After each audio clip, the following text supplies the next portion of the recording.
Muy bien, jóvenes. El caso de integración es el siguiente. Esta es la guía que ustedes ya conocen, ya la tienen desde hace tiempo. Caso integrador. Escolar de 7 años, sexo femenino, es llevada al servicio de urgencias tras ser atropellada por un microbús. Ya imagínense la situación, algo bastante traumático. Ingresó con oxígeno con mascarilla. ¿Por qué se le da oxígeno? Bueno, definitivamente a todo paciente que se descompensa de alguna u otra forma, siempre es necesario darle oxígeno suplementario para poder compensar cualquier desequilibrio oxigenatorio que pueda desencadenarse asociado al trauma. ¿Sí?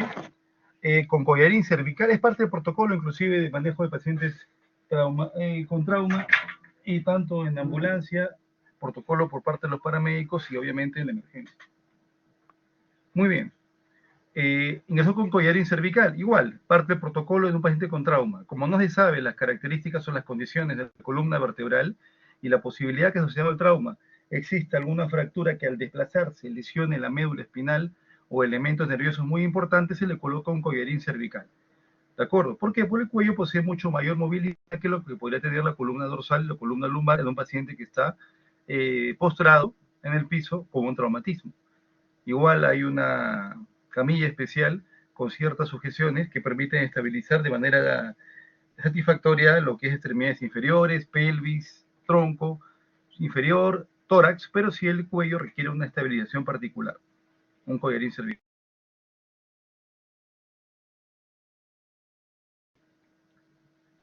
¿Qué es el Glasgow? Ya lo han visto en el sistema nervioso.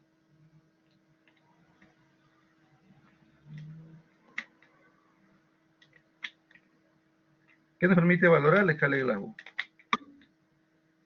Exacto, Ariana, muy bien. Nos permite valorar el estado de conciencia, el nivel de conciencia, y tiene 3 variables a examinar. ¿Cuáles son?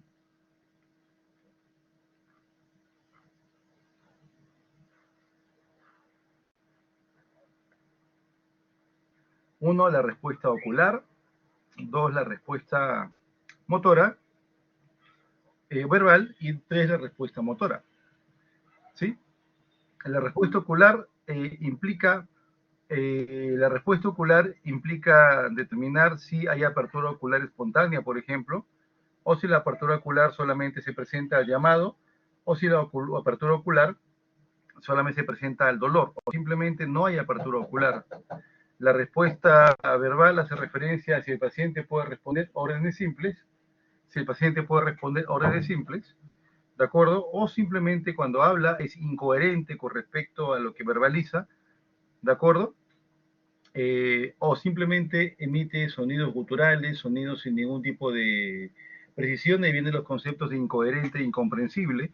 Incoherente implica que el paciente, tú le preguntas sobre un tema particular y él te responde un tema alejado del tema que tú le consultas. Incomprensible, como quien dice, tú hablas de papas y él te habla de camotes. Incomprensible, emite sonidos sí, pero que al verbalizarlos tú no los puedes percibir de manera adecuada, no puedes discriminar lo que te está diciendo, no entiendes lo que te dice. Y finalmente, sin ningún tipo de expresión verbal. Y la parte motora va desde que mueve las extremidades, por ejemplo, de manera espontánea, o va al siguiente extremo donde solamente aparecen signos de lesión cerebral como de corticación o de celebración ante el estímulo no verbal, inclusive estímulo doloroso.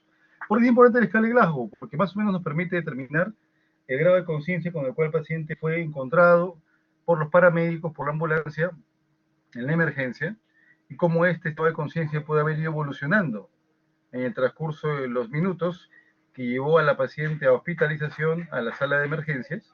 ¿De acuerdo? Puede haber estado con un Glasgow 15 al momento que fue encontrada en el evento, en la zona del evento, pero en el transcurso de los minutos que demoró en trasladarse al hospital, ese estado de conciencia puede haberse alterado. Puede bajar de 14, 13, 10, a niveles que implican ya la posibilidad de un trauma craneal importante y la evolución de un compromiso ligado a un trastorno o a una condición edematosa, por ejemplo, ¿no? Por eso es importante dejarle Glasgow. Si bien es cierto, se usa para valorar trauma, de manera ordinaria se puede utilizar para evaluar el estado de conciencia en todo tipo de pacientes. ¿Qué me dicen con respecto al pulso? 160 latidos por minuto. ¿Está normal? ¿Es normal ese pulso de una niña de 7 años? Está elevado, bastante elevado. ¿Por qué estaría bastante elevado? ¿Cuál sería la condición que podría haber motivado que esté alta la frecuencia cardíaca? Compárenlo con su amiga que está al costado. La presión.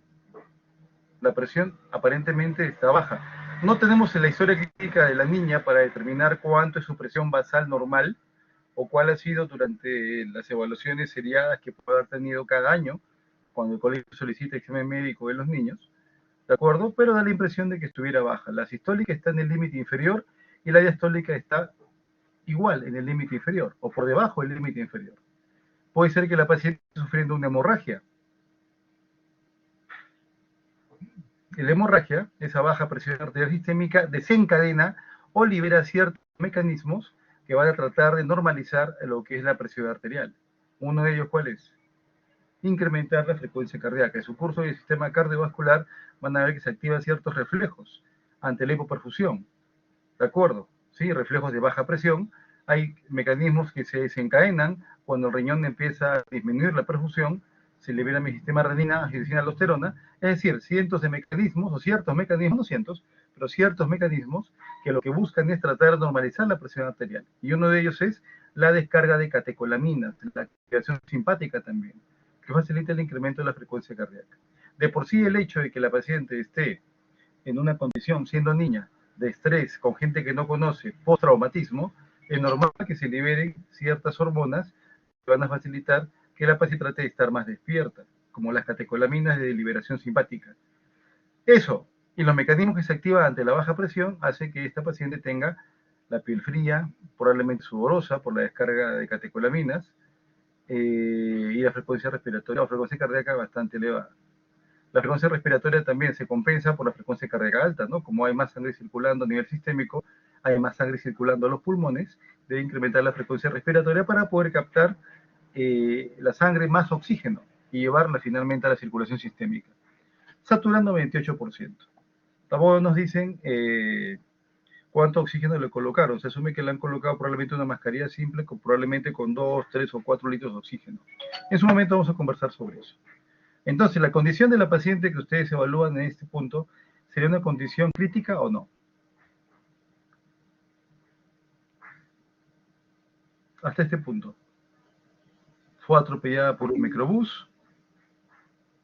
Glasgow, a pesar de Glasgow 15, está pálida, pulso 160, frecuencia respiratoria en 40, está hiperventilando, la presión aparentemente baja, la saturación en 98, probablemente por el hecho que le han colocado oxígeno. Está en una condición crítica en la menor. Presenta un tatuaje, entre comillas, de la rueda del bus en tórax, abdomen y muslo derecho. ¿Qué ha pasado? La aplastó el bus. El bus literalmente la pasó por encima. ¿De acuerdo? Generando las huellas a nivel de tórax, abdomen y muslo derecho. La pasó por encima. Datos puntuales. El emitórax izquierdo está abombado. ¿Qué quiere decir? Que está más ancho de lo que debería estar. Timpánico. ¿Qué era timpánico?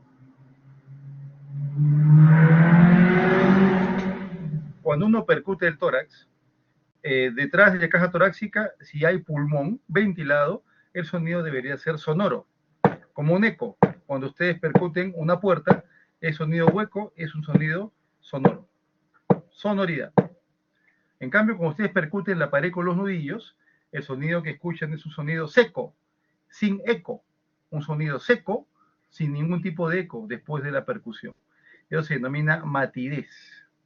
Matidez. ¿De acuerdo? Matidez. ¿Está bien?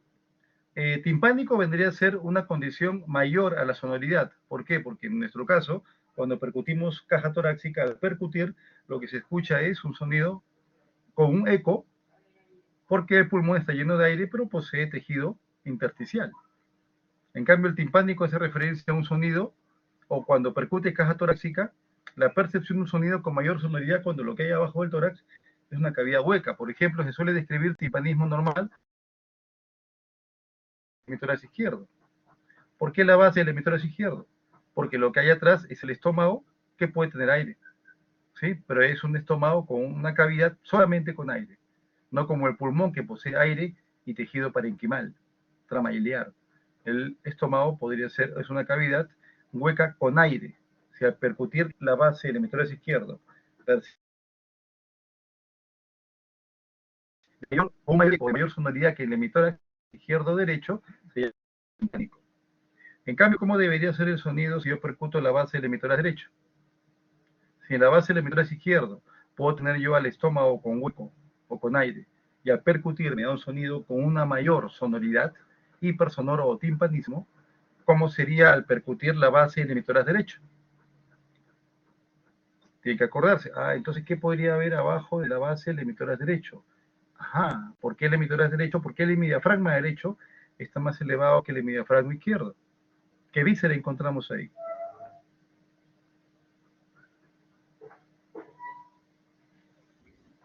El hígado, perfecto. Y como el hígado es una masa sólida, al percutir, ¿de acuerdo? El sonido que yo voy a percibir es un sonido mate. Así como cuando percuto la región media external, ¿a quién tengo atrás de mi región media external? ¿Quién se ubica por detrás de la región media external? El corazón, ¿sí o no? El corazón lleno de sangre, Sofía nos abandonó. ¿Ya? El corazón lleno de sangre. Por eso al percutir el sonido que se percibe es un sonido de tipo mate. Mate. Muy similar a como que lo podría escuchar en la base del emitor derecho, muy similar como lo que yo podría escuchar si es que, por ejemplo, tengo un derrame pleural, líquido en el espacio pleural, ¿de acuerdo? Que se aloja más en la mitad inferior o en la región inferior del tórax, yo percuto ahí, va a ser mate, ¿sí? Puede ser cualquier fluido, agua, hidrotórax, pus, piotórax o empiema, sangre, hemotórax. En cambio, si lo que hay es un neumotórax, aire en espacio pleural, ¿qué sonido podía percibir yo al percutir?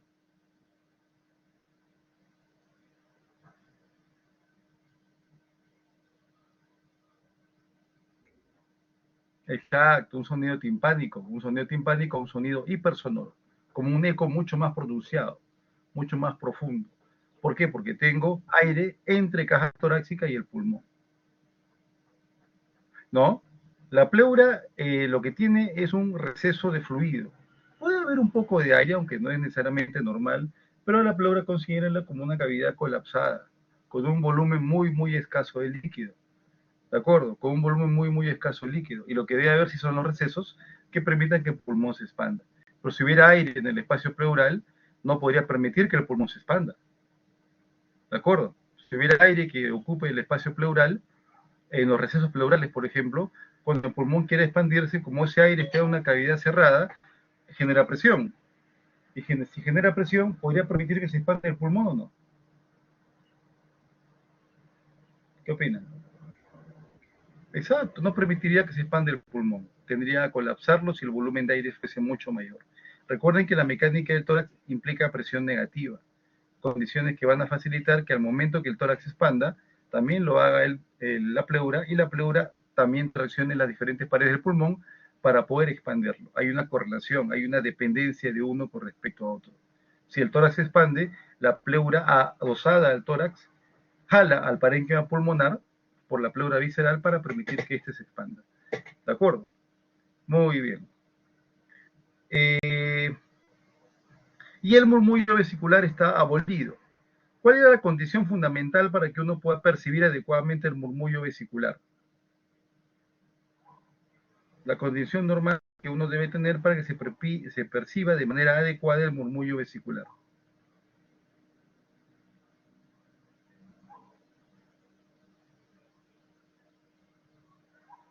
Que la caja torácica esté prácticamente, o el pulmón esté pegado al tórax, literalmente. El pulmón debe estar pegado a la caja torácica, solamente separados por la pleura. Así, la vibración, la turbulencia que se desencadena durante la ventilación va a poder transmitirse hacia la pared torácica. Usted recuerde que el murmullo vesicular normal se percibe, ¿por qué? Porque el aire cuando pasa al inspirar a la tráquea, gradualmente se va dividiendo a segmentos cada vez más distales, ¿no? Gradualmente se va dividiendo a segmentos cada vez más distales y al momento de pasar de tráquea a bronquio, bronquios a bronquiolos y así va generando turbulencia porque se va redistribuyendo el flujo de aire a segmentos cada vez más distales.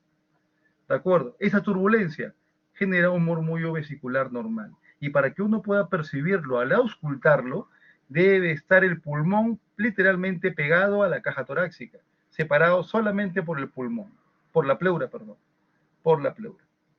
Si yo tengo algo que está ubicado entre el pulmón y el tórax, por ejemplo, algo que está ocupando el espacio pleural,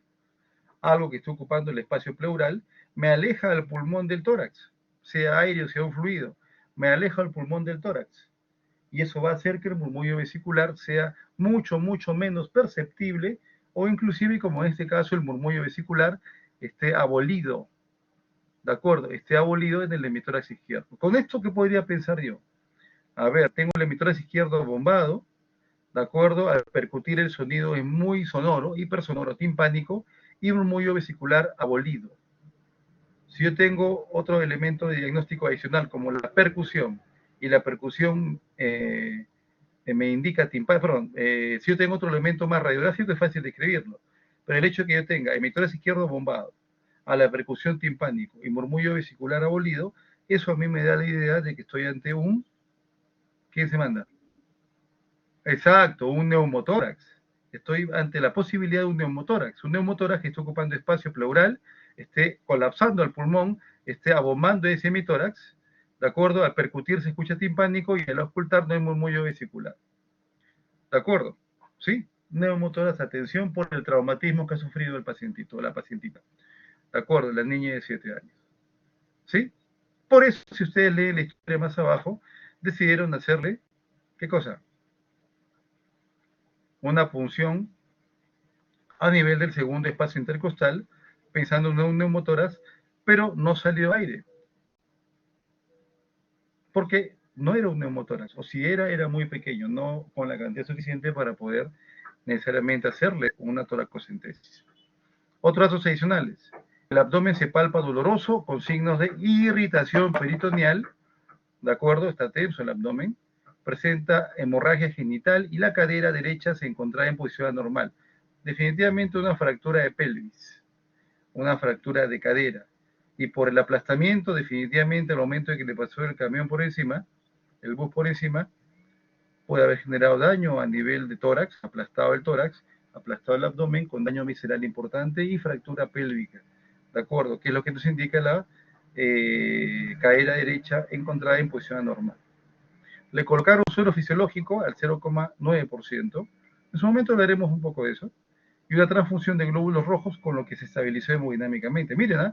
Le colocaron fluidos y además le colocaron sangre, le colocaron volumen y mejoró con volumen. ¿Eso qué corrobora? La posibilidad de un sangrado, y un sangrado importante, a nivel torácico, a nivel abdominal, a nivel pélvico. ¿Sí? A nivel torácico, abdominal o pélvico. Eso corrobora, que probablemente la paciente estaba sangrando. Definitivamente esta paciente mínimo tiene que haberle tomado una gasometría arterial ya en el hospital para ver su recuento de hemoglobina, su recuento de hematocrito, y probablemente a la media hora post transfusión volver a tomarle para evaluar si el hemoglobina subió, el hematocrito subió, o si hay evidencia aún de sangrado. ¿De acuerdo? ¿Sí? Esto puede hacerse antes de la transfusión o después de la transfusión para ver la evolución. Pero el hecho de que se estabilice hemodinámicamente da esa posibilidad. Podría ser hemotoras también, el problema es que el sonido es timpánico. ¿De acuerdo? El sonido es timpánico. Ahora, timpánico puede ser por hemotórax o puede ser por otra cosa. ¿Qué otra cavidad tenemos nosotros que es hueca? Que está muy cerca a la base del hemitórax izquierdo.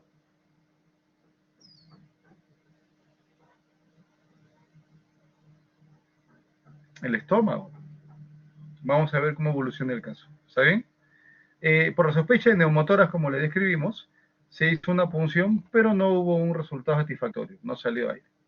La placa de tórax mostró en el hemitórax izquierdo signos sugerentes de una hernia diafragmática izquierda, y la tomografía lo corroboró. O evidenciaron una fractura inestable de pelvis. Son muy peligrosas las fracturas de pelvis. Como hay muchos vasos en esa región, sangran constantemente, y esa puede ser la razón por la cual, además de la genitorragia, hay compromiso hemodinámico en la paciente.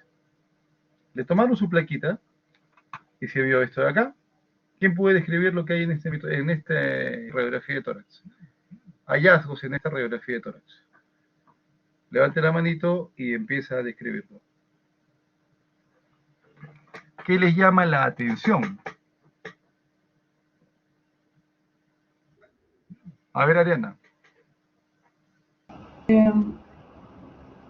Parece, o sea, me sale como un tipo de una mancha un poco eh, más oscura en el lado del hemitórax izquierdo y también parece que el corazón se ha desplazado un poco. A ver, usa tu manito, ya te coloqué como presentadora. Ahí arriba a la izquierda hay una flecha. ¿La ves? Hay una manito, una flecha. Ya, se ve. Ya, ahora sí, perfecto. Descríbelo con ese puntero. Que primero veo esta como mancha, Ya. después creo Algo que no debería estar en ese hemitórax, ¿o no? en ese hemitórax y después, si Exacto, este es el izquierdo, que creo que sí, este corazón está desplazado, creo, exacto. Está en el lado derecho. derecho, ¿Ves eh, la tráquea? por acá, está, Ajá, exacto. Esa es la tráquea. ¿Qué te llama la atención de la tráquea? está totalmente como en diagonal, no está centrada. Desviada, ¿sí o no? Está Desviada. desviada a Ujú. la derecha. ¿Puedes ver los bronquios principales? No, no los llevo a ver, no sé si Ahí está bonito la bifurcación. no sé. Acá está la bifurcación. Esta flecha que estoy marcando con circulito es la bifurcación. ¿De acuerdo? Marca Ujú. nuevamente la tráquea. Me voy a un costado. Marca la tráquea.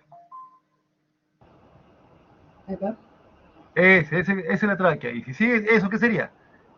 El bronquio principal de derecho. derecho. Y por acá está el bronquio principal izquierdo. Por acá el izquierdo. La tráquea está totalmente desviada. ¿Por qué entonces? Porque este elemento que tú describes aquí, en este lado, la carina sería esta, ¿no? A esta altura sería la carina más o menos. Ahí estoy marcándolo con un circulito. A esta altura sería la carina. ¿De acuerdo? En la bifurcación traqueal. ¿De acuerdo? Está totalmente desviada la tráquea a la derecha. ¿Por qué? Porque este elemento que tú estás viendo ocupando el espacio en el hemitórax izquierdo está generando atracción o efecto de masa. Efecto de Mozart. Está generando efecto de masa. Está empujando al mediastino hacia el lado contrario. El mediastino está hacia el lado derecho. ¿De acuerdo? ¿Sí? Colapsando al pulmón del lado derecho y el pulmón izquierdo también está siendo desplazado hacia arriba, ¿sí o no? ¿Sí? Está siendo desplazado hacia arriba el pulmón izquierdo y el pulmón derecho está siendo desplazado hacia arriba y hacia la derecha, porque el mediastino se ha desplazado. ¿Qué es esto entonces? Le salió un tumor después del traumatismo. ¿En qué pueden pensar? A ver, idea, si es que no han leído el caso, idea, si es que han leído el caso, no spoileen, por favor. ¿Qué puede haber pasado?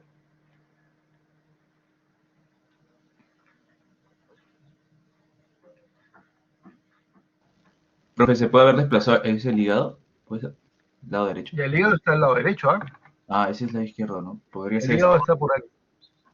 El hígado está por acá, pero más o menos estás en la idea. Estás en la idea. Tienes una idea. Seguimos el correlato.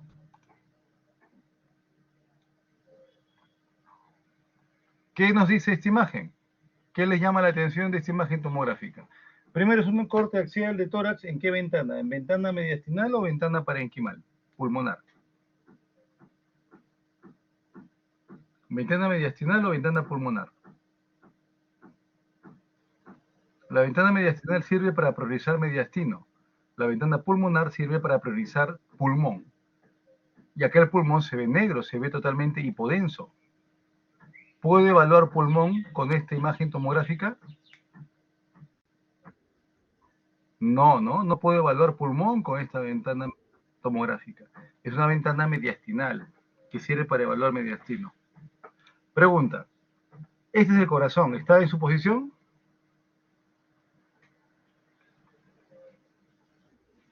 No. ¿Está desplazado a la derecha o a la izquierda? Recuerden que este es el lado derecho, acá está el soplo, ¿no? Lado derecho, lado izquierdo. Está desplazado a la derecha. Muy bien, está desplazado a la derecha. ¿Y quién lo está empujando, según esta imagen?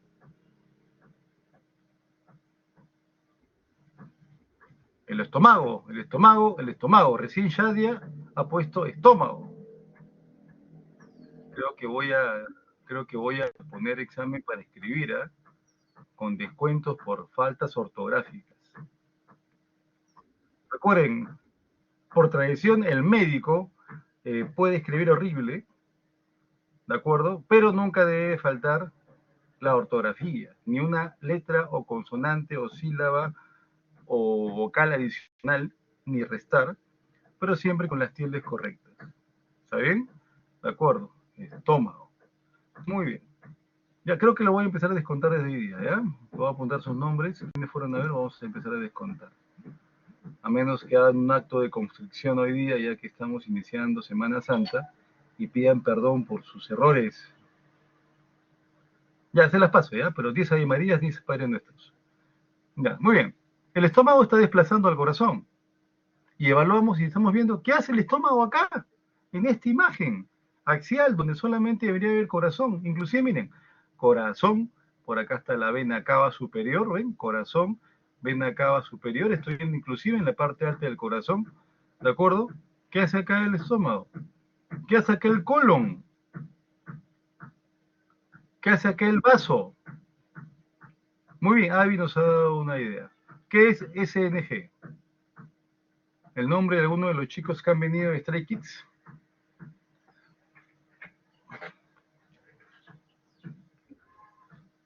No. SNG es los sinónimos de sonda, sonda tampoco es rayos, Almudena. Sonda nasogástrica. Sonda nasogástrica. SNG, sonda nasogástrica. Le han colocado una sonda, ¿de acuerdo? Y esa sonda va desde la cavidad nasal hacia, pasando por la faringe, hacia el estómago y finalmente hacia el esófago y después al estómago, ¿no? Sonda nasogástrica. ¿Está bien? Entonces estamos ante una condición llamada hernia diafragmática. Para revisar algunos puntos, esto es esternón, costilla, costilla, costilla, costilla, y acá hay dos articulaciones. Esta articulación que es la costo vertebral, artrodia de tipo sinovial, y esta es una articulación costo transversa, artrodia también de tipo sinovial. Ambos encajan dentro de la clasificación por movilidad articular como diartrosis. Artrodia, artrodia, ambas sinoviales. ¿De acuerdo? Recuerden que la extremidad posterior de las costillas se articula no solamente con la cabeza, no solamente con el cuerpo, perdón, del esternón a través de su cabeza, sino a través también de la apófisis transversa. Acá hay un tubérculo denominado tubérculo costal. El tubérculo costal de la costilla, que está en su extremidad posterior, se articula con la apófisis transversa, formando una articulación llamada costo transversa, fija de examen. Y además la cabeza de la costilla se articula con el cuerpo del esternón, formando otra articulación, la costo vertebral. Muy bien, bien. En base al caso que tenemos, se realizó una laparotomía exploradora que mostró una ruptura diafragmática izquierda de unos 20 centímetros, ¿de acuerdo? Bastante amplia la hernia, ¿sí o no? Bastante grande la hernia, a través de la cual se herniaba el estómago, el vaso, el colon descendente hacia el tórax. Lo que ven acá entonces ustedes es estómago, vaso, colon descendente, vísceras abdominales que han progresado hacia lo que es la cavidad torácica. Vísceras abdominales que han progresado a la cavidad torácica. Es más, esto que ven acá muy probablemente es parte del diafragma. Parte del diafragma. Dime, Avi. Sí, doctor, tenía la duda si la hernia había aparecido después del accidente o que Después sí del era accidente. que Después del tenían. accidente, ¿no? Si ven el caso, de manera puntual, la paciente fue aplastada. Exacto, como dice Alexandra, la hernia no siempre es congénita. De acuerdo. En este caso, recuerden que le pasó un bus por encima. ¿Qué pasa cuando ustedes pasan por encima de una botella de plástico? Se revienta, ¿sí o no? ¿Qué pasa cuando un bus, de acuerdo, pasa por encima de la niña?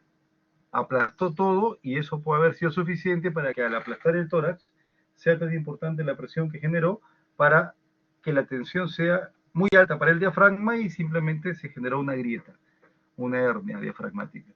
¿De acuerdo? ¿Mm? Se efectuó la reducción del contenido, o sea, pasaron nuevamente las vísceras del tórax al abdomen e hicieron cierre primario. ¿Qué cierre primario? Simplemente cosieron el diafragma. La lesión diafragmática la cosieron. Ese es cierre primario. ¿Ya? Cierre primario. Muy bien. Ahora ya ustedes pueden ver todo de morfología prácticamente normal, ¿sí o no? Acá está el diafragma derecho, el hemidiafragma izquierdo con los ángulos tanto cardiofrénicos como costodiafragmáticos libres. ¿De acuerdo? Acá está visualizando que la tráquea ya se ubica a nivel central. ¿Sí? Acá está el aurícula del lado derecho, ventrículo derecho y izquierdo por acá, ventrículo izquierdo, ventrículo derecho, ápex del corazón, aurícula derecha, acá se ve una parte de la vena cava superior, acá está el tronco de la arteria pulmonar y acá arriba está el botón aórtico, ¿no? Que hace referencia al callado de la aorta. ¿Sí? Arcos costales anteriores y arcos costales posteriores. Muy bien. 12 días después presentó un cuadro de dificultad respiratoria y dolor torácico, asociado a matidez del hemitórax izquierdo. Ya saben qué es matidez, ¿no? Al percutir el hemitórax izquierdo se escucha un sonido seco, sin eco. ¿De acuerdo? Como percutiendo con los nudillos una pared. ¿De acuerdo? ¿Sí? Y las posibilidades dentro de las que tenemos, ¿cuáles son? Uno, que se haya... la posibilidad más importante, ¿cuál sería? O hay dos posibilidades importantes acá. Uno, que el pulmón haya colapsado. Si el pulmón colapsa, también se escucha un sonido mate. Como está colapsado el pulmón, no ventila. Si está colapsado el pulmón, no ventila y se percibe un sonido mate. ¿De acuerdo? O hay un fluido ocupando el espacio pleural. Puede ser un neumotórax. Perdón, un hidrotórax o derrame pleural. ¿De acuerdo? Ambas condiciones, la telectasia de un segmento o lóbulo pulmonar o la ocupación de un fluido en el espacio pleural, te va a provocar justamente este sonido mate al percutir. ¿De acuerdo? Se tomó una placa de tórax y se mostró un derrame pleural izquierdo. Y se instaló un tubo de drenaje pleural que dio salida al líquido lechoso, cuyo estudio fue compatible con un kilotórax. ¿Qué es un kilotórax? El líquido lechoso, kilotórax. ¿Qué es un kilotórax?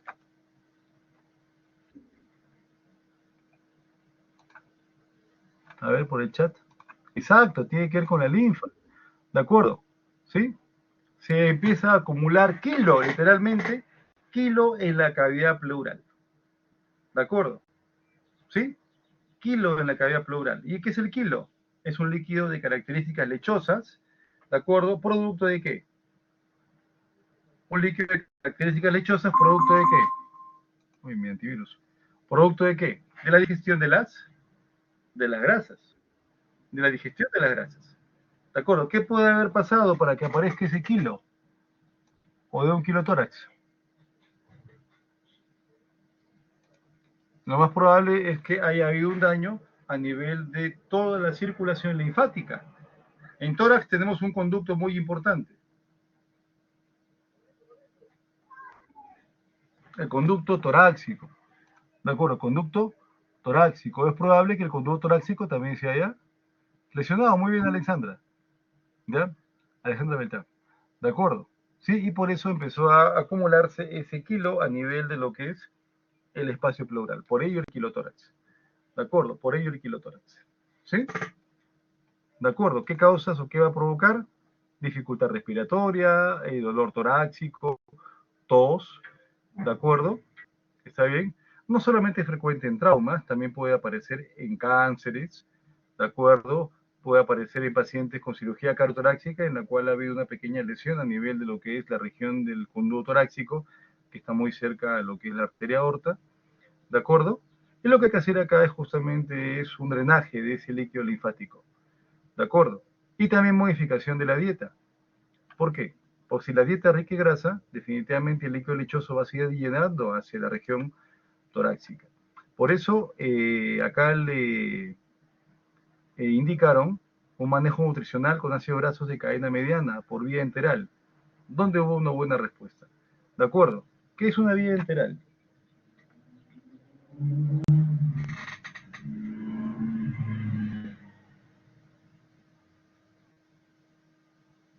¿Qué es una vía enteral?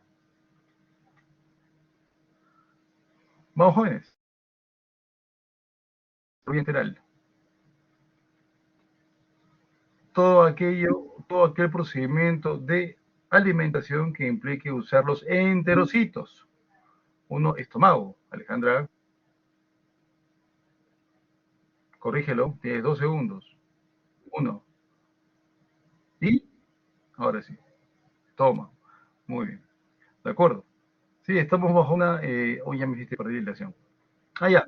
Todo lo que implique usar la vía enteral, doctor, en la percusión, si el sonido es mate, suena igual que una neumonía. Claro, una neumonía también puede desencadenar un sonido mate si es que el foco neumónico implica un consolidado muy importante.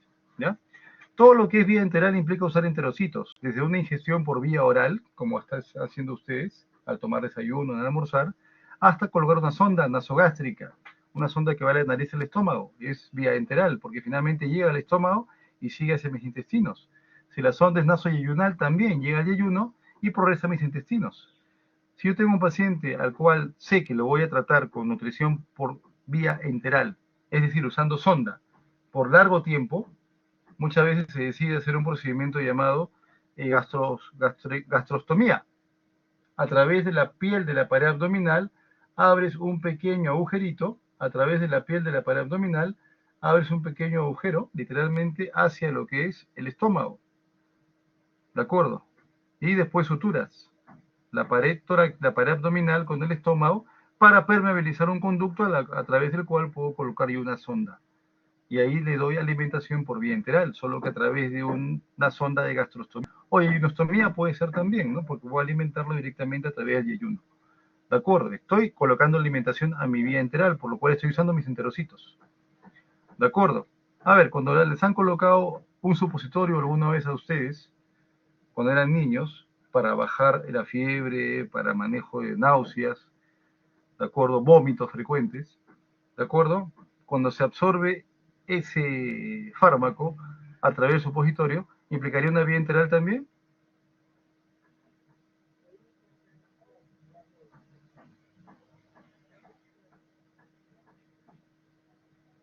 ¿Implicaría una vía enteral también? Claro, implicaría también una vía enteral. ¿De acuerdo? Sí. ¿Cuándo es vía parenteral?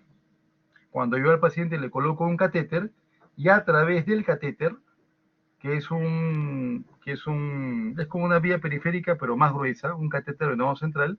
Cuando yo coloco un catéter, lo hago para poder administrar fluidos en gran volumen. Y en este caso, como voy a administrar o voy a alimentarlo por vía parenteral, el catéter debe ir a una vena de gran calibre, habitualmente la vena subclavia, la vena yugular interna, o la unión de la vena subclavia con la yugular interna, tanto en el lado izquierdo como en el lado derecho. Habitualmente es la zona en la cual se colocan los catéteres. ¿De acuerdo?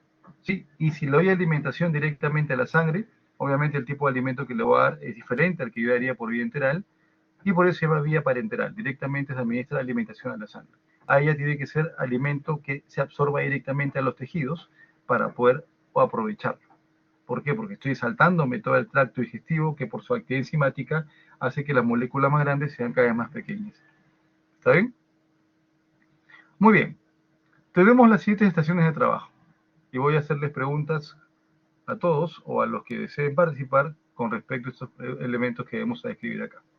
Debido a la edad de la paciente, indique la etapa de maduración pulmonar en la que se encuentra y por qué.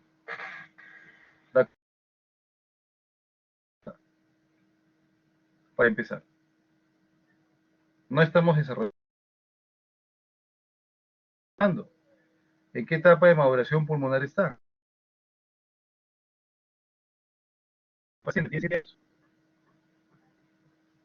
Hay pseudoglandular, glandular, canalicular, sacular terminal y alveolar. Muy bien, en la etapa alveolar, esta va desde el 8º mes de embarazo hasta los 8, 9 años de edad. De acuerdo, estamos en esa etapa de maduración pulmonar. Y las etapas se las acabo de describir. ¿Qué es lo que caracteriza básicamente a dichas etapas? ¿Qué caracteriza prácticamente o directamente esas etapas de maduración pulmonar? Que lo primero, ¿qué cosa hay? Hay un crecimiento importante de ¿qué? Hay un crecimiento importante de la trama bronquiobronquial. Pero, si se percatan de la imagen ustedes, aún en estos conductos, en estos bronquiolos, no hay sacos alveolares. En las primeras etapas no hay sacos alveolares. La A corresponde al periodo canalicular y la B corresponde al periodo de sacos terminales. ¿De acuerdo? Cuando uno habla de sacos terminales, hace referencia a que empiezan ya a aparecer sacos ventilatorios. En cambio, en la etapa canalicular simplemente se empieza a agudizar los bronquios, convirtiéndose en bronquios cada vez más pequeños y más distales, bronquiolos terminales, pero aún no empiezan a aparecer zonas de intercambio de gases. Aún no hay bronquiolos respiratorios en los cuales puedan aparecer, o si lo hay, aún no tienen sacos alveolares en la periferia para hacer intercambio de gases, y no solamente de ello, son escasos aún, y si se percatan los capilares que están formándose, aún son escasos y están alejados de esos conductos saculares, ¿de acuerdo? De estos canalículos ventilatorios, ¿sí? De estos conductos ventilatorios. ¿Puede haber acá hematosis? ¿Puede haber acá intercambio de gases? ¿Puede haber acá hematosis? ¿No? Primero porque los conductos ventilatorios, los canalículos, aún no presentan, por más que sea ya un bronquiolo terminal y un bronquiolo respiratorio, aún no presentan sacos alveolares. Uno. Y dos, los capilares, ¿de acuerdo?, están aún muy alejados de los canalículos, por lo cual no existe aún la membrana alveolo capilar o la barrera hematoaire, por lo cual no puede hacer intercambio de gases.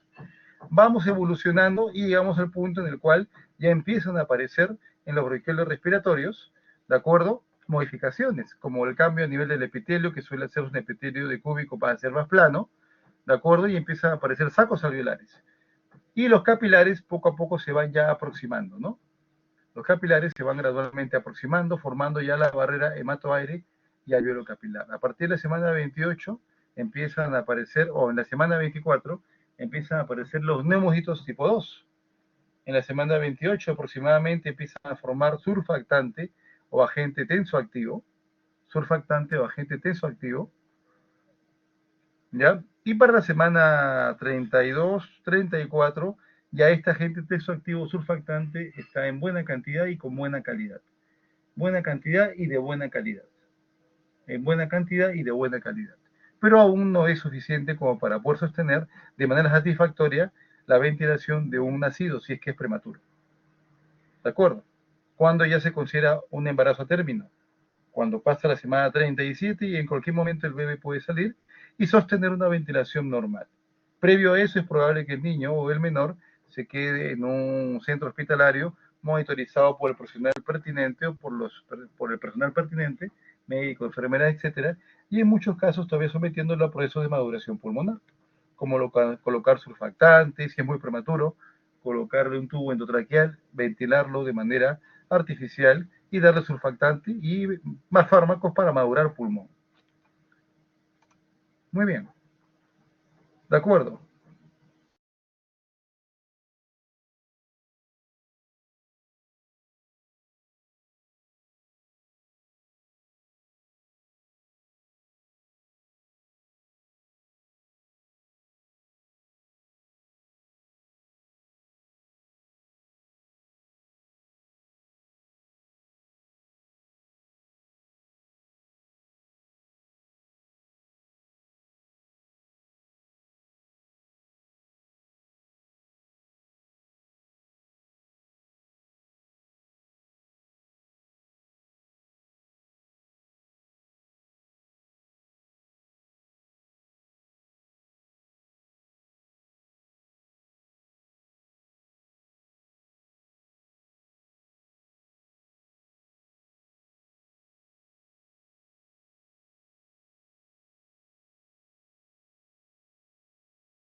Sí, muchachos, el doctor Caberto tiene problemas de conexión, así que está tratando de volver a conectarse y bueno, seguiremos avanzando, ¿sí? Entonces, el doctor les estaba comentando que hay 4 periodos de maduración pulmonar y normalmente el periodo de sacos terminales es cuando se van formando los alvéolos primitivos, ¿no? Y poco a poco van haciendo contacto con los capilares para ya pasar al periodo alveolar, que es a partir de los 8 meses, que es cuando un bebé ya está a término, o sea, aproximadamente a las 37 semanas, donde ya vamos a tener alvéolos maduros, ¿no? Entonces, algo que tiene que quedar claro es que estos periodos no son, por ejemplo, la 16 semana ya no hay ninguna parte del pulmón que tenga pseudoglandular y pasa a canalicular, no, sino que se van superponiendo, ¿sí? Pero acuérdense que la maduración es de proximal a distal, entonces dependiendo de la zona en la que nos encontremos, podemos encontrar uno u otro periodo. Se superponen al principio, luego ya todo el pulmón pasa al siguiente periodo y así se van superponiendo, ¿sí? ¿Sí se entiende? Señales de vida, por favor.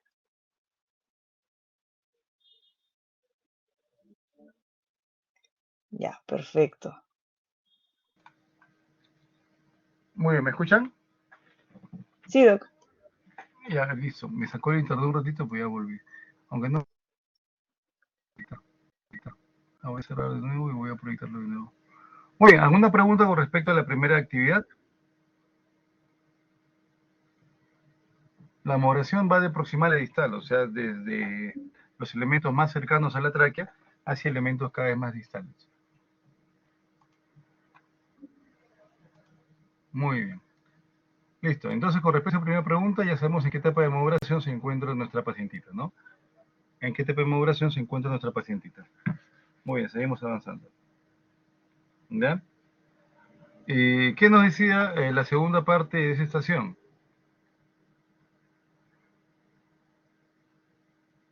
Comente los hallazgos clínicos a nivel torácico, de acuerdo a su llegada de emergencia, eso ya lo hemos descrito, ya lo hemos avanzado. Y en relación a ellos, ¿por qué sospechó un inicio de un neumotórax? También lo hemos descrito, ¿sí o no? A ver, ¿quién nos podría explicar eso? ¿Por qué inicialmente se sospechó de un neumotórax?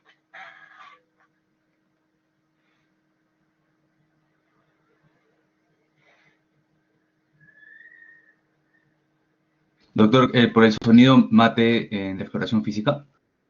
Ya, pero si es neumotórax es por el timpanismo, ¿no? Acuérdate. Si es neumotórax es por el timpanismo. O sea, seguramente la pescaron en un momento en el cual probablemente sí ha habido un neumotórax, pero la presión finalmente hizo que este se resuelva. Es probablemente, tal vez. ¿De acuerdo? Pero yo pienso que las características que percibieron, recuerdan, cuando uno percute el tórax, si es lo normal es que tengas un sonido o una percepción de una sonoridad, como un eco. ¿De acuerdo? ¿Sí? Si hay algo ocupando el espacio pleural como aire, ese eco va a ser mucho más pronunciado. Hipersonoridad.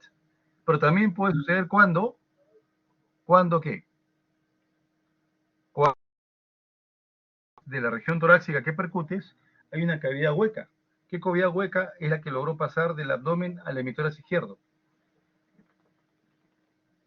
¿Qué cavidad hueca pasó del abdomen al hemitórax izquierdo? El estómago. Por eso al percutir, la percepción fue un sonido timpánico, hipersonoro. Por eso dijeron, uy, hemitórax izquierdo abombado. 1. 2. Percusión mate. Percusión timpánico. Porque hay una cavidad con mucho aire atrás de la zona del tórax en el que percuto. Y 3. Un murmullo vesicular abolido. Dijeron, esto es neumotórax. Atención por el trauma. No era neumotórax, atención. Era el estómago que había pasado, las vísceras abdominales, como el colon, que también es hueco, que habían logrado pasar hacia la cavidad torácica y al percutir se percibía timpánico. Por ello pensaron inicialmente en un neumotórax. ¿De acuerdo? Si hubiera sido, por ejemplo, del lado derecho, a ver, si hubiera sido la ruptura del hemidiafragma derecho, ¿qué hubiera ascendido?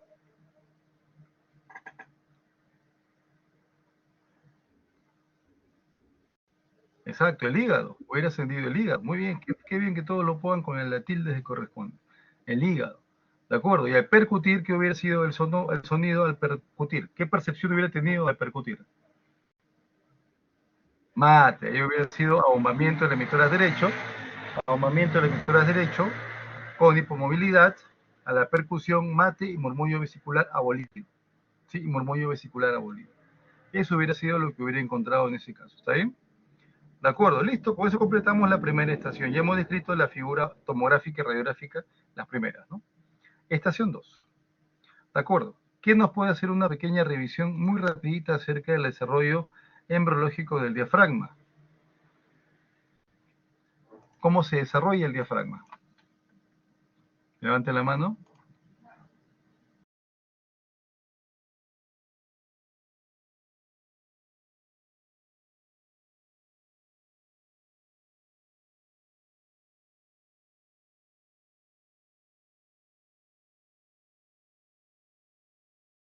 Muy bien, Gabriela, te escuchamos. Ya, primero veíamos que la cavidad torácica del abdominal se separa por el septum transverso. Ahí también podemos ver al mesenterio del esófago y que unas zonas que no están separadas son el conducto pericardio-peritoneal. Luego, con el paso del desarrollo, los pliegues pleuroperitoneales se van a fusionar al mesenterio del esófago y con esto los conductos pericardio-peritoneales ya no se cierran y después alrededor van a ver, si no estoy mal, creo que eran mioblastos, que a la larga van a formar la porción muscular del diafragma. El septum transverso formaba el tendón central del diafragma y el mesenterio eran los pilares.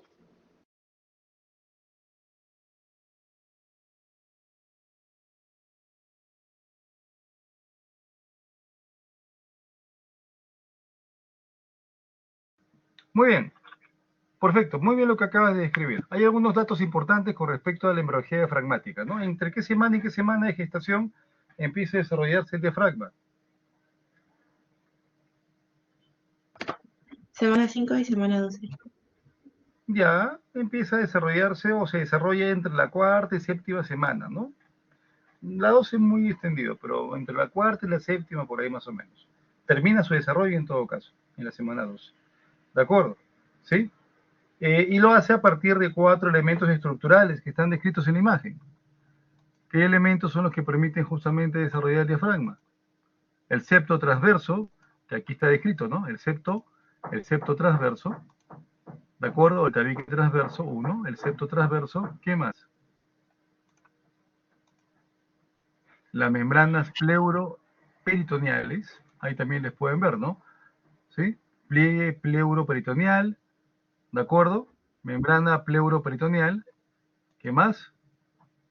El mesenterio, exacto, muy bien, el mesenterio dorsal del esófago. El mesenterio dorsal, ¿de acuerdo? El mesenterio dorsal del esófago, ahí lo pueden ver ustedes, el mesenterio esofágico, ¿de acuerdo? ¿Sí? ¿Y qué más? Ya la región muscular, ¿sí o no? Los músculos. Los músculos, ¿de qué tipo es ese músculo que se forma? Músculo esquelético, ¿no? El músculo esquelético formarse alrededor, formando ya la porción muscular. Acá dice muy bien, Gabriela, músculo esquelético, músculo estriado esquelético. De acuerdo, son los 4 elementos que van a permitir justamente el desarrollo del diafragma. ¿Sí? De acuerdo, entonces, si hablamos, por ejemplo, de desarrollo muscular, sabemos que este se forma a partir de somitas, ¿sí o no? ¿Sí? En neurología, en varios cursos han visto el desarrollo de somitas. En neuro lo han visto, el desarrollo de los somitas, que permiten justamente no solamente facilitar la formación de dermatomas, sino colaborar en la formación de los miotomas. ¿De acuerdo? ¿Sí? ¿A qué nivel se origina el septo transverso? A nivel cervical, a nivel a nivel lumbar, a nivel toracolumbar, donde está ubicado originalmente el diafragma en nosotros.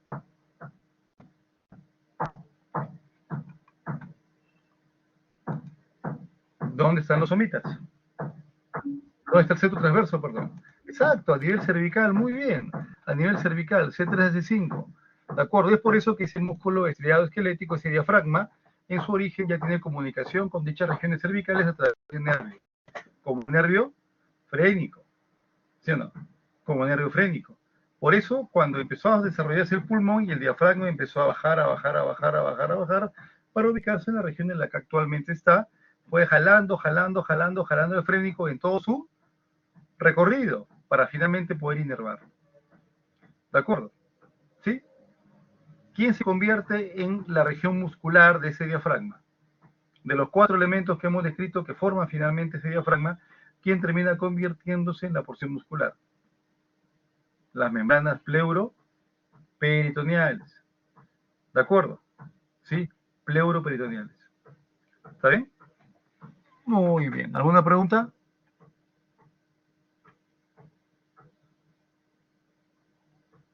¿Hasta ahí todo bien?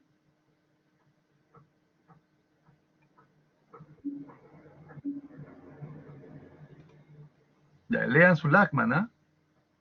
De acuerdo, lean su Lachman, lean su Moore, para tenerlo mucho más claro. Claro, se produce producto de una invaginación que deriva a través de las membranas pleuroperitoneales. O sea, no es que aparezca de la nada, pues, ¿no? No es que, uy, hubo nada acá y ahora empezó a aparecer músculo, ¿sí? Es evolutivo el desarrollo, es secuencial, ¿saben? Es secuencial. Muy bien, ¿alguna pregunta?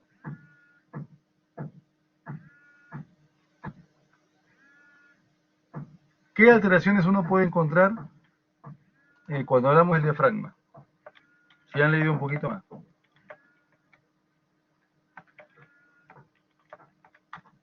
Esta condición que se ha descrito acá ahorita, por ejemplo, en el caso clínico, puede darse también de manera congénita. ¿Qué quiere decir? Que el menor nazca con esa condición. ¿De acuerdo? Me refiero a la hernia diafragmática. ¿De acuerdo? En este caso, la hernia fue traumática. La ruptura de 20 centímetros del diafragma izquierdo se produjo de manera traumática. Pero también puede desencadenarse de manera congénita. O sea, el niño puede nacer, o la menor, o el menor, cualquier recién nacido, puede nacer con una hernia diafragmática congénita. Es más, puede nacer ya con protrusión de contenido abdominal hacia la pared torácica. ¿De acuerdo? Hacia la pared torácica. ¿De acuerdo? ¿Cuándo ocurre esta hernia diafragmática? Cuando no cierra adecuadamente durante el embarazo. ¿De acuerdo? ¿Sí? No se cierra. Recuerden que son varios elementos que tienen que terminando haciendo contacto entre ellos para finalmente formar el diafragma. Si el contacto no se da de forma correcta, te genera aberturas que pueden condicionar hernias. Y el niño nacer con ya contenido visceral abdominal en la pared torácica. ¿De acuerdo? En la pared torácica. Definitivamente eso comprometerá o no el desarrollo pulmonar. Podría condicionar el desarrollo pulmonar en la etapa intraútero y obviamente en la etapa postnatal.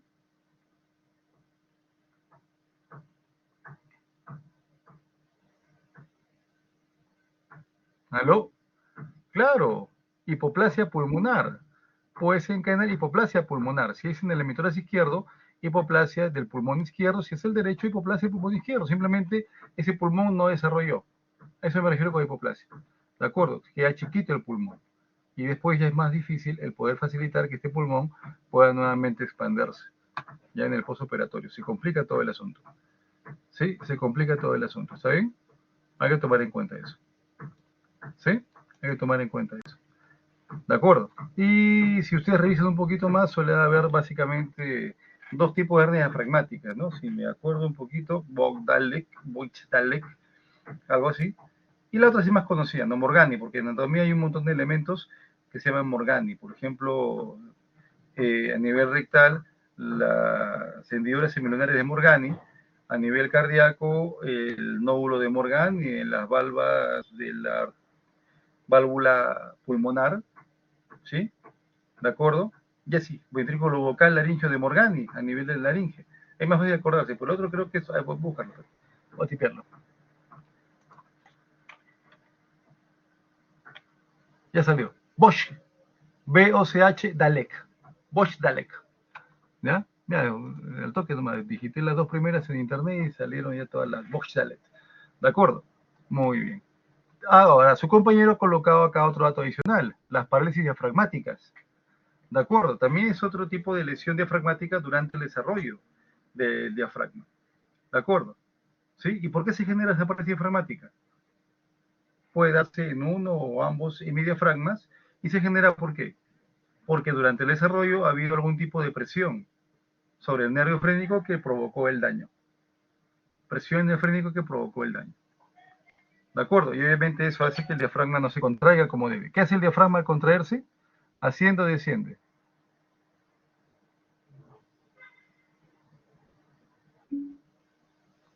¿Seguro, David? El diafragma se contrae y desciende. El diafragma se contrae y desciende, y al descender incrementa el diámetro vertical de la caja torácica. Y no solamente eso, además de incrementar el diámetro vertical de la caja torácica, también facilita la elevación de las costillas inferiores. Entonces, no solamente facilita el incremento del diámetro vertical de la caja torácica, sino también facilita elevar las costillas inferiores. Facilita la elevación de las costillas inferiores, las últimas 4 costillas en las cuales se inserta, incrementando el espacio en la base del tórax sobre el cual se expande el pulmón. Si acá hay una parálisis diafragmática, ese diafragma no va a descender durante la inspiración. Va a facilitar que haya espacio en la base del tórax para que se expanda el pulmón basal.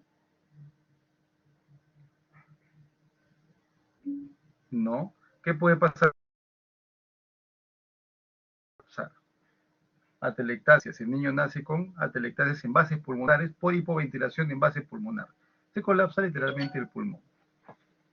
Muy bien. La segunda parte de la estación 2. Haciendo uso de la maqueta, bueno, no estamos en clase presencial, ¿de acuerdo? Tenemos que describir qué elementos atraviesan lo que es el diafragma, ¿de acuerdo? Y a qué nivel. ¿Qué estructuras ascienden al tórax debido a la ruptura de este órgano? ¿Y por qué es más frecuente que esto suceda en el lado izquierdo? A ver, acá vemos la imagen del diafragma. Sí, es una vista superior o inferior. Acá veo el músculo iliosoas, acá veo al músculo cuadrado lumbar, ¿sí? Así que estamos ante una vista inferior. Recuerden que el diafragma, al momento de insertarse en tejido óseo, a nivel posterior lo hace formando pilares. Pilares de primer orden, pilares de segundo orden y pilares de tercer orden. Los pilares de primer orden directamente van desde lo que es la masa muscular que proviene del centro frénico, que es fibroso, hacia lo que es los cuerpos de las primeras 3 o 4 vértebras lumbares, mientras que el pilar izquierdo va a los cuerpos de las primeras 2 vértebras lumbares. ¿De acuerdo? ¿Sí? Los pilares anteriores. Y entre estos dos pilares de primer orden, perdón, no anteriores, entre primer orden, ¿qué encontramos? ¿A quién encontramos? La arteria aorta, ahí dice Aortenschlitz, Aortenschlitz, en alemán, ¿de acuerdo? ¿Sí? Con su conducto torácico, que es un conducto linfático, ¿de acuerdo? Conducto linfático, y además también tenemos al esófago. Acá está el esófago, entre los pilares derecho e izquierdo de primer orden, acompañados por 2 nervios, estos amarillitos. ¿Qué nervios son los que acompañan al esófago? Al Speiserreinschlitz. Un poquito complicado el alemán, ¿no? A los nervios vagos, perfecto. El anterior, el que ven por delante, es el nervio vago del lado izquierdo, y el que ven atrás es el nervio vago del lado derecho. Vago izquierdo y vago derecho, ¿ya? Nervios vagos tanto izquierdo como derecho. ¿Sí? Muy bien. De ahí tenemos los pilares de segundo orden. Este, que se denomina arco del psoas, ¿sí? Que va desde el cuerpo lumbar hacia la transversa de la primera vértebra lumbar. Transversa de la primera, segunda vértebra lumbar. Y después el arco del cuadrado lumbar. ¿De acuerdo? Arco del cuadrado lumbar que va hacia lo que es la transversa o va hacia el vértice de la costilla número 12. ¿De acuerdo? Va al extremo libre de la costilla número 12. ¿De acuerdo? Entonces, el arco del psoas de cuerpo vertebral a la transversa y el arco del cuadrado lumbar de transversa al vértice de la 12ª costilla, formando el arco del músculo cuadrado lumbar o elevador de la pelvis. Muy bien. A nivel lateral se inserta en las últimas 4 costillas, carie interna en las últimas 4 costillas, y a nivel anterior va al esternón y a los cartílagos costales en la región correspondiente a las últimas 4 costillas. Muy bien. ¿Qué otros elementos encontramos que perforan el diafragma? Acá está el Hochbenelloch. ¿Qué es el Hochbenelloch? Y está azulito. La vena cava inferior. Muy bien. La vena cava inferior. La vena cava inferior. Encontramos también, por ejemplo, que adelantito, ustedes pueden ver acá lo que es el conducto de Larrey. ¿Ya? El conducto de Larrey, que es muy importante, ¿por qué? Porque en el conducto de Larrey suele pasar por ahí, ¿qué cosa?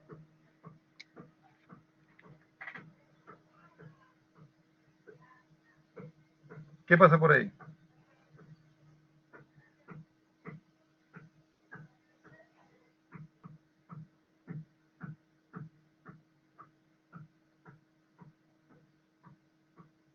A ver, ¿quién lo está googleando?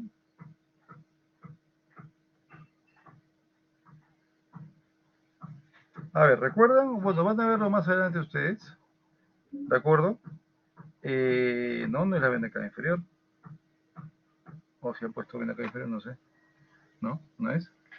¿De acuerdo? Recuerden ustedes que de la arteria subclavia sale una arteria llamada mamaria interna. La arteria mamaria interna. ¿De acuerdo? ¿Sí?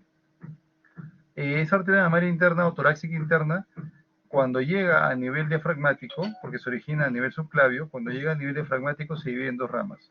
Una rama que va a irrigar el diafragma y una rama que perfora el diafragma en dirección al abdomen. Eso es lo que pasa por el conducto del Larrey. ¿De acuerdo? ¿Sí? Y esa arteria que desciende a nivel abdominal lo hace por atrás del músculo recto anterior mayor del abdomen. ¿Y a quién busca? A la altura del ombligo se anastomosa con la arteria epigástrica. Se anastomosa con la arteria epigástrica. ¿De acuerdo? Se anastomosa con la arteria epigástrica. ¿De acuerdo? Esa arteria epigástrica, ¿de dónde vino? De las arterias ilíacas. De la arteria ilíaca. ¿De acuerdo? De la arteria ilíaca.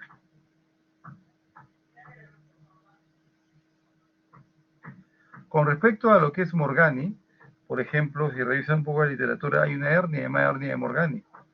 ¿De acuerdo? Es un defecto congénito ubicado en la cara anterior del diafragma, entre la porción costal y external del músculo diafragmático. ¿De acuerdo? Entre la porción costal y external. ¿De acuerdo? ¿Sí? Puede ser una condición donde puede generarse justamente una pequeña protrusión de contenido que es muy pequeño, ¿de acuerdo? Pero sí se conoce como un defecto herniario, como un defecto herniario, ¿de acuerdo? Sí, en cambio por el conducto de Larrey sí pasa, como les mencioné, una arteria a través de ese defecto, ¿está bien? Muy bien, ¿qué más encontramos? Por ejemplo, ¿qué más perfora el diafragma? A ver, ya hemos visto varios elementos. ¿Qué más perfora el diafragma, jóvenes?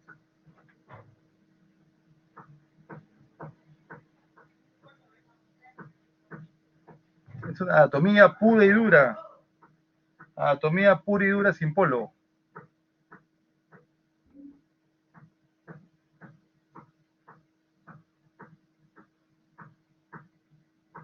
A nivel torácico, aproximadamente a la altura de T9 y T10 más o menos.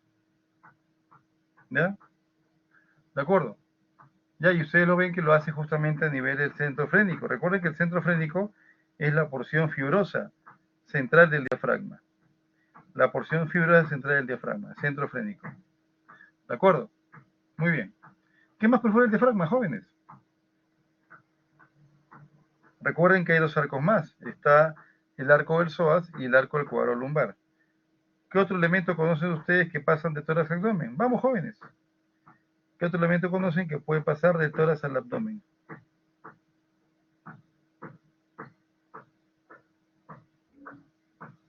Ya lo describimos. Vamos, es un momento.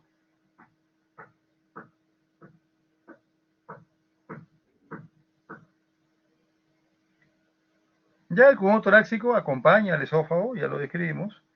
El conjunto torácico acompaña al esófago, ya lo describimos. ¿Qué más?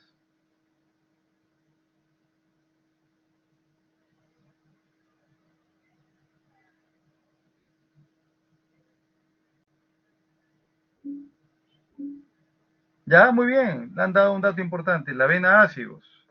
De acuerdo. A la altura del pilar de segundo orden, el arco del psoas, asciende en el lado derecho la vena ácidos mayor y en el lado izquierdo la vena ácidos menor o M ácidos inferior izquierda. En el lado derecho la vena ácidos mayor y en el lado izquierdo la vena ácidos menor o M ácidos inferior izquierda. Finalmente, ¿quién llega a esas venas? Finalmente, ¿quién llega a drenar en esas venas? Las venas intercostales. Llega a drenar las venas intercostales.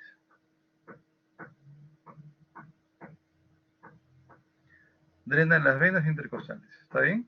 Eso implica un detalle mayor anatómico. Por ejemplo, la vena ácido mayor, que está por el lado, que está por el lado derecho, recibe a las últimas 8 venas intercostales derechas. Últimas 7, últimas 8. En cambio, la ácido menor, que está por el lado izquierdo, que asciende por el segundo pilar o el arco del psoas, recibe las últimas 5 venas intercostales. Hay otros aparataje de drenaje venoso en la región superior que recibe a otras venas intercostales. ¿Qué más? En neuro, la cadena ganglionar simpática. Cadena ganglionar simpática, ¿de acuerdo? Que desciende a nivel del tórax y llega a nivel abdominal, ¿de acuerdo? Y lo hace a través del arco del psoas. La cadena simpática ganglionar. Otros elementos a destacar. Los nervios esplácnicos. Los nervios esplácnicos. Los nervios esplácnicos van a inervar vísceras abdominales, pero se origina a nivel torácico. Va a inervar vísceras abdominales, pero se origina a nivel torácico. Y como se origina a nivel torácico, para llegar justamente al abdomen, deben perforar diafragma. ¿De acuerdo? Y cuando perforan diafragma, ¿por dónde pasan? Cuando perforan diafragma, ¿por dónde pasan? Por el arco del cuadrado lumbar. Por el arco del cuadrado lumbar. ¿De acuerdo? Por el arco del cuadrado lumbar. Muy bien. Ya serían casi todos los elementos a destacar en este punto. ¿Ya? Con respecto a lo que es el diafragma. ¿De acuerdo? Muy bien. Pasamos a la estación 3. ¿Y por qué es más frecuente que aparezca esto en el lado izquierdo? ¿Por qué es más frecuente en el lado izquierdo? A ver, ¿alguna idea?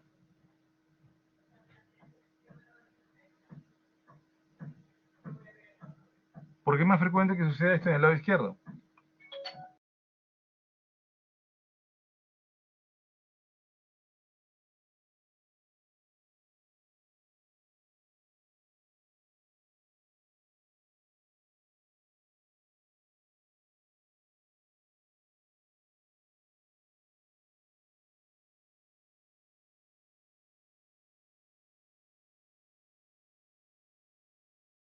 A ver, ¿qué tenemos en el lado derecho?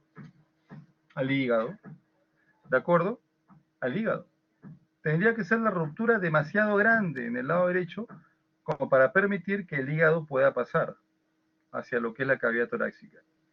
¿De acuerdo? En cambio, en el lado izquierdo tenemos muchas vísceras que pueden acumular volumen, pueden acumular presión, como el estómago, como lo que es el colon, que se expone más hacia el diafragma que con respecto al lado derecho, y esa sería una causa por la cual es mucho más fácil que al haber esta condición se genere una ruptura en el lado izquierdo. Es una posible respuesta. ¿Ya? Pueden ustedes discutir algunas otras que puedan justificar la mayor frecuencia de este evento en el lado izquierdo. Además que la hernia en el lado izquierdo tendría que ser más pequeña. Basta que sea pequeña para que sí pueda pasar elementos más pequeños como asas colónicas, como el vaso, inclusive hasta el mismo estómago, que en dimensiones es más pequeño y menos consistente o sólido que el hígado. ¿Está bien? Ahora, estación 3. Comente la placa radiográfica de la figura 3. Ya lo hicimos. Y cómo se veía 12 días después. Muy bien. Con respecto a la placa radiográfica que tenemos nosotros, estamos ante un derrame pleural. ¿Sí? ¿Normal? Ahorita vamos a describir esas imágenes. ¿De acuerdo? Y acá derrame pleural en el hemitórax izquierdo. Recuerden, cuando ustedes ven una imagen totalmente en este caso radiopaca regular, bien blanquito, como pared recién pintada, hay dos condiciones probables. ¿Cuáles serán? Una imagen radiopaca blanquita, una imagen radiopaca bien blanca regular, era dos posibilidades. Una era colapso pulmonar, colapso de un lóbulo, un segmento pulmonar, y la otra ¿cuál era?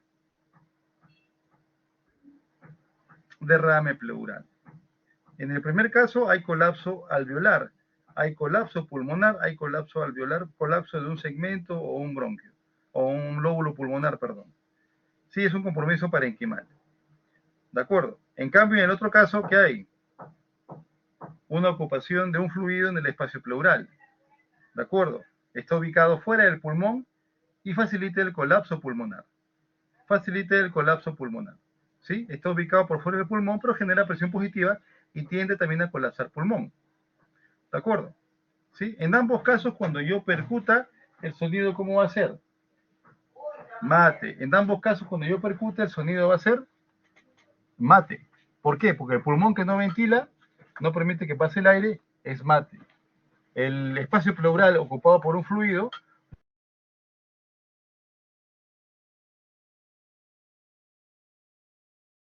a la clásica, por lo cual también se percibe como sonido mate. Y al auscultar, el murmullo vesicular va a estar abolido en ambos casos.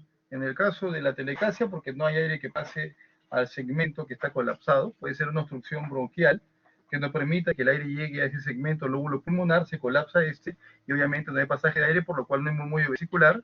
Y en otro caso, en el derrame pleural, ¿por qué? Porque está alejado el parénquima pulmonar del tórax y el murmullo no se transmite a través del líquido. Por ello el murmullo vesicular está abolido. Entonces, esta imagen puede corresponder tanto a una telectasia como a un derrame pleural. ¿Qué permite discriminar si es uno u otro? Pulmonar, ¿qué hace? Ya, la curva de Damazón, muy bien, ahora la describimos. ¿Qué pulmón hueco? Y como tengo un pulmón que ha dejado un espacio, o sea, un pulmón colapsado, está dejando el mediastino, ¿se ve repelido o se ve atraído hacia este hueco?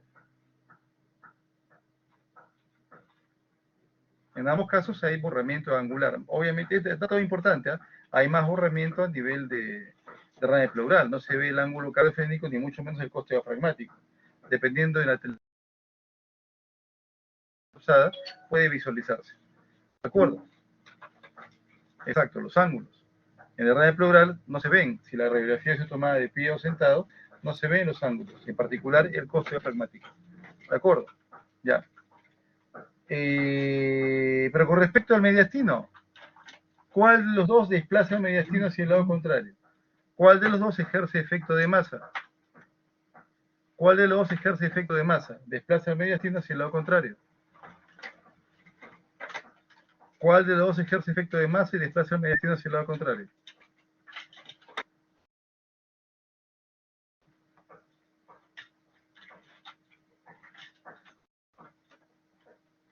El derrame pleural. Estoy ocupando espacio pleural, está ocupando espacio en caja torácica y empuja todo lo que está alrededor, incluyendo el mediastino. Por eso, cuando el volumen de líquido es muy importante, el corazón se desplaza hacia el lado contrario. La tráquea desviado en sentido contralateral. En este caso, si fuera mayor el volumen de líquido del la derecha, y el corazón bastante desplazado a la derecha. Acá se ve desplazado, sí, se ve desplazado ligeramente. ¿De acuerdo? En cambio, si fuera una telectasia, un colapso de un segmento o lóbulo pulmonar, deja un espacio que es ocupado por el mediastino. Y si fuese este el caso de atelectasia, el mediastino estaría desplazado hacia la izquierda, corazón desplazado a la izquierda, hacia la izquierda. Otro dato que refuerza, en este caso, el derrame pleural es la curva de Damaso-Ellis, que ya su compañero lo describió. La curva es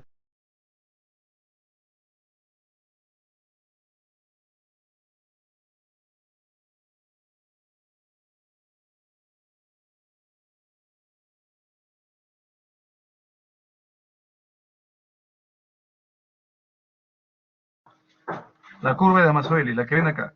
La curva de Damaso-Ellis. Esta curva hace referencia a que el volumen de líquido. ¿De acuerdo? Clínicamente, yo percuto acá matidez, yo ausculto acá murmullo vesicular disminuido. Ligeramente distendido a bombado, movilidad disminuida, y si evalúo la región cervical, la tráquea ligeramente desplazada hacia la derecha. Sí, eso es un derrame pleural. ¿Ya? Muy bien. ¿Alguna pregunta con respecto a esta imagen?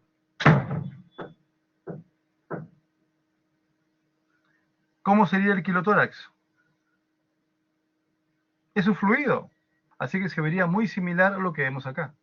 Un quilotórax se vería muy similar a lo que vemos acá.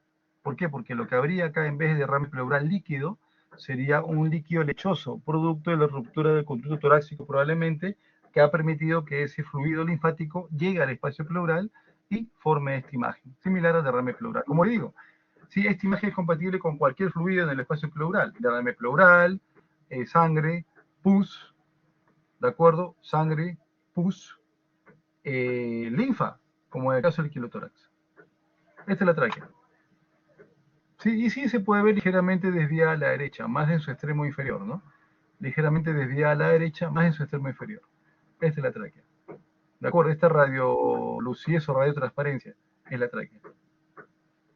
Si es un fluido, ¿por qué sus bordes superiores están como difuminados? Bueno, es que también depende de la calidad de la placa. Recuerda que acá también logras visualizar, ¿qué cosa? Logras visualizar probablemente también parte del parénquima lateral.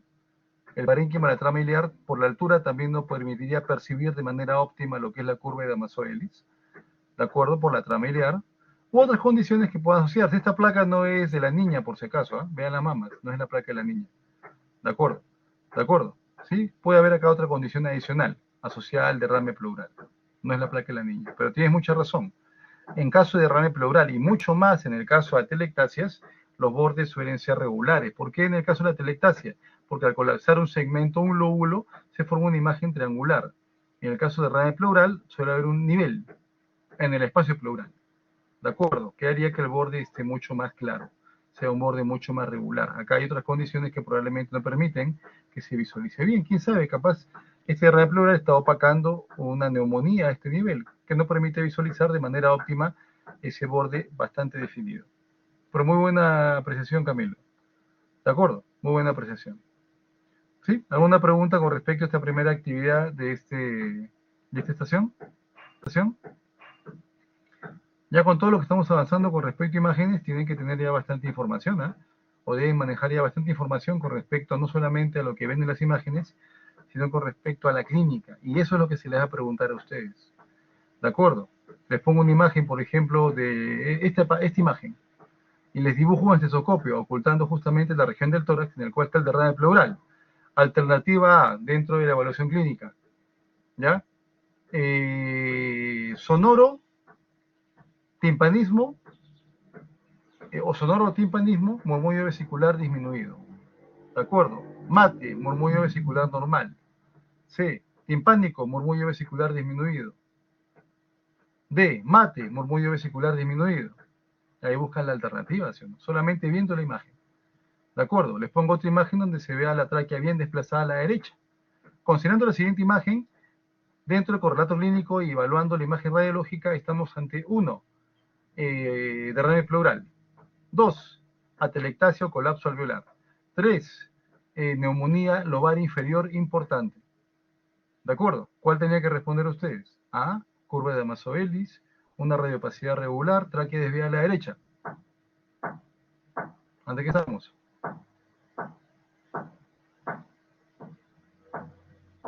Hola. Exacto, derrame pleural. Derrame pleural. Esa imagen, y cuando esto yo lo evalúo en tomografía, es otro paciente porque está al otro lado. Veo esto. Esto es derrame pleural. ¿Ven? Como ese paciente se ha tomado la tomografía acostado, acá estoy visualizando justamente la zona del derrame pleural. ¿Ven? Estoy visualizando la zona del derrame pleural. Acá está colapsado el pulmón. ¿Lo ven? Acá está colapsado el pulmón. Acá está, perdón, hay ocupación de líquido en el espacio pleural. No es una ventana óptima para ver pulmón, por lo cual por acá probablemente tenga atelectasia o colapso pulmonar, ¿de acuerdo? Pero sí es una ventana para ver mediastino y espacio pleural, visualizando aquí justamente líquido en el espacio pleural. Estoy ante un derrame pleural.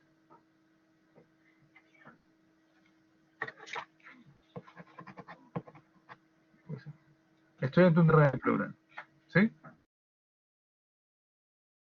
La atelectasia también desplaza el mediastino. La atelectasia, como deja espacio, jala el mediastino hacia el mismo lado. La neumonía, si el volumen es muy importante, desplaza el mediastino hacia el lado contrario. Desplaza el mediastino hacia el lado contrario. Repito, si la neumonía es muy importante, va a ocupar espacio y ejerce efecto de masa. Desplaza el mediastino hacia el lado contrario y la tráquea también se desplaza al lado contrario si el volumen es muy importante. La atelectasia, como deja un espacio y si es muy importante la región colapsada, atrae al mediastino hacia esa región para ocupar dicho espacio. Y la tráquea se desplaza también hacia ese lado. ¿De acuerdo? Muy bien. Esto sería correspondiente, esta imagen hiperdensa, correspondería justamente a un derrame pleural. Y en el lado izquierdo escaso, ¿no? ¿De acuerdo? ¿Esto qué es? La aorta ascendente con tejido calcificado en su pared, la aorta descendente, vena cava superior, tráquea, esófago. ¿De acuerdo? Tráquea, esófago. ¿Está bien? Dentro de lo que rescatamos. Eso es lo que se visualiza en derrame pleural. Muy bien. Y acá estoy en la mismo derrame pleural, otro paciente, pero con ventana parenquimal. ¿Ven? Acá sí puedo ver cómo se pinta el corazón. Inclusive, miren, estoy viendo acá líquido alrededor de ¿quién?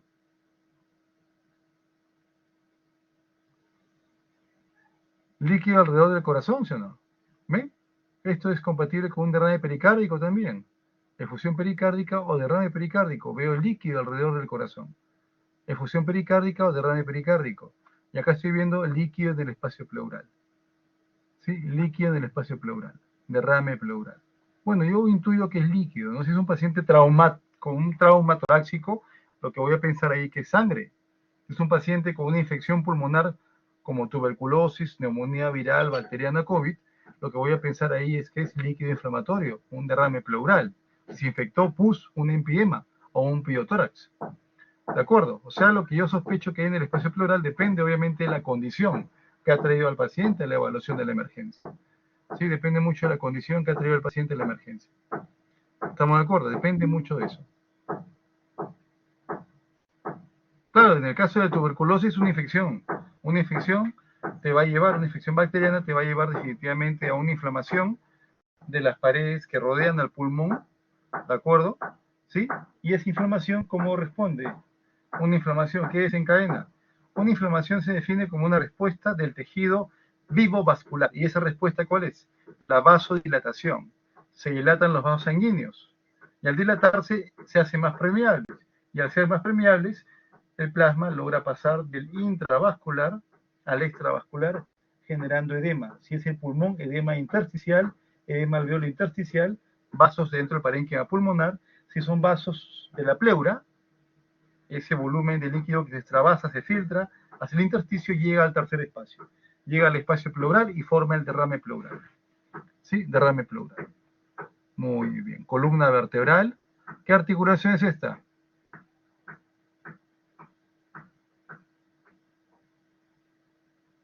Un grillito. Costo vertebral. Perfecto. ¿Qué articulación es esta?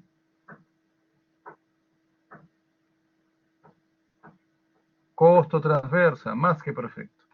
Ya, recuerden, ¿eh? Acá está la cóndula external, porque estoy a nivel de cuerpo external, como este es corazón 4 cámaras, ventrículo izquierdo, ventrículo derecho, aurícula izquierda, acá se ve la aurícula derecha un poco dilatada, si no es bastante dilatada, habría que ver qué patología de fondo tiene el paciente.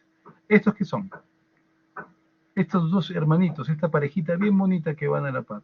¿Qué es esto? ¿Y qué es esto? ¿Este qué es? Muy grande para ser un capilar. Los capilares son micrométricos, pero es su hermano mayor. ¿Cuál es el hermano mayor de un capilar? A esta altura al menos de la imagen. Exacto. ¿Qué vaso? ¿Un vaso sanguíneo venoso o arterial? Por el hermanito que lo acompaña. ¿Me estás preguntando, Ariana, o me estás respondiendo? La arteria, perfecto. ¿Qué arteria?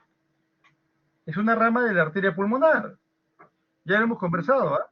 Es una rama de la arteria pulmonar. ¿Que está siendo acompañado de quién? ¿O por quién? ¿Quién lo acompaña? Una rama de la arteria pulmonar, siendo acompañado por quién. ¿Qué es el amigo? El que está al costadito, ¿quién es? Un bronquio, por la zona es un bronquio. Exacto, ramas bronquiales. Y ya les comenté en su momento que cuando hablamos nosotros de la manera como se arboriza la tráquea, a bronquios, a bronquiolos, bronquios lobares, bronquios segmentarios, y de ahí hasta una generación 23-24, ¿de acuerdo? También lo hace la arteria pulmonar que la acompaña, la rama de la arteria pulmonar que la acompaña. ¿Por qué? Porque deben ir a la par, ya que en su momento ese conducto ventilatorio, como bronquiolo terminal, o bronquiolo respiratorio, perdón, o conducto alveolar, ya va a ser intercambio de gases. y debe estar acompañado de un vaso que le permita, ¿qué cosa? Justamente darle o llevarle sangre venosa para oxigenar. Por eso debe ser rama de la arteria pulmonar. ¿Qué dato les había dado la vez pasada? Que el diámetro de ambos debe ser el mismo para ser normal. El diámetro de ambos debe ser el mismo. Igual acá, conducto ventilatorio, arteria pulmonar. Conducto ventilatorio, un bronquio, arteria pulmonar. ¿De acuerdo? ¿Sí? O una rama de la arteria pulmonar. Ambos deben tener el mismo diámetro y ir en la mano. Que encontramos otro par también, como un matrimonio. ¿De acuerdo? Como un matrimonio. Muy bien. Ya acá vemos cómo se ve un derrame pleural derecho más importante que el izquierdo, ¿no? También se ve. Todo esto que les acabo de mencionar, arteria, bronquios, venas, son la trama iliar. La trama iliar. Y todo lo que ven ustedes acá como turbio en el parénquima, es lo que evita que esta imagen hipodensa en tomografía no se vea como esto. Acá hay aire, únicamente aire, totalmente negro hipodenso. En cambio acá en el pulmón, ¿qué cosa hay? Hay aire, pero con trama iliar, arterias, conductos ventilatorios, venas, pero además, ¿qué cosa hay? Hay lobulillos pulmonares secundarios. Hay lobulillos pulmonares secundarios. Si los escribí en la clase, en el transcurso de la semana. Lobulillos pulmonares secundarios, que poseen una estructura, ¿no? Tabiques interlobulillares, en el cual encontramos vasos sanguíneos, colágeno, y todo eso hace que esta imagen represente un parénquima pulmonar. ¿Qué pasaría, por ejemplo, en el caso de una, como tengo que imágenes? ¿Esto qué vendría a ser? ¿Un core tomográfico de qué condición, qué patología?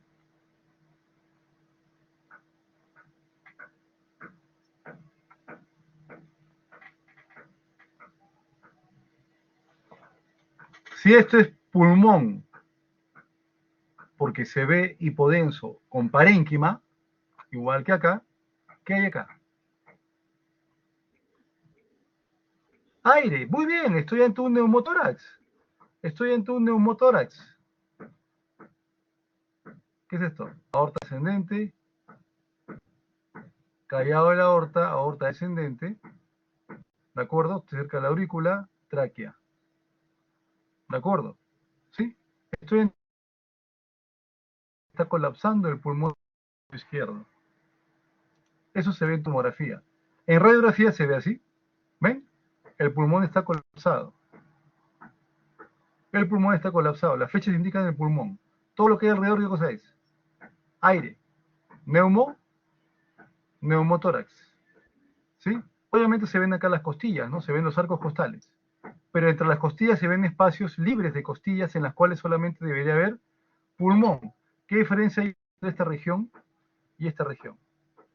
Que acá se ve pulmón.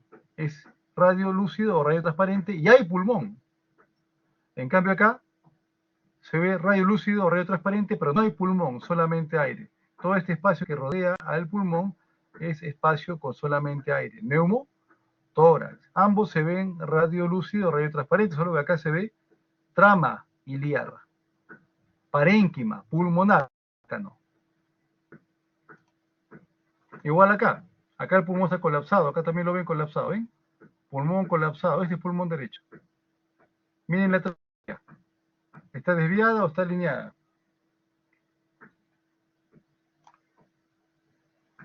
¿Está desviada o está alineada la tráquea? El neumotórax ejerce un efecto de vacío o efecto de masa. El neumotórax ejerce efecto de vacío o efecto de masa.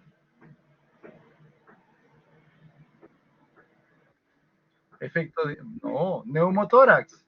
Es aire en espacio pleural. Como es aire en espacio pleural, está ocupando espacio.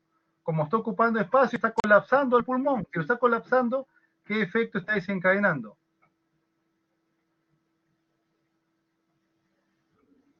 Efecto de masa, como la doctora muy bien menciona ahí. Aunque no se vea, hay algo ahí, porque el aire ocupa espacio. Como el aire ocupa espacio, está empujando al pulmón, lo está colapsando. ¿De acuerdo? Y por eso empuja al pulmón, ejerce efecto de masa. ¿De acuerdo? Colapsa el pulmón y desplaza al mediastino.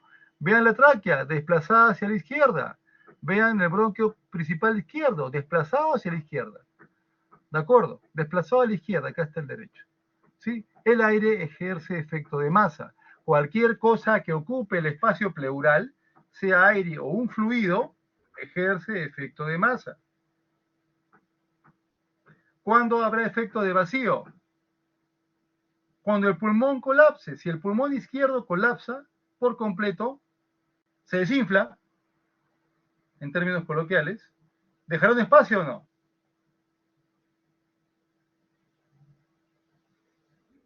Exacto. Y si deja un espacio, ¿qué hará el mediastino? ¿Se irá para el lado contrario o tratará de ocupar ese espacio?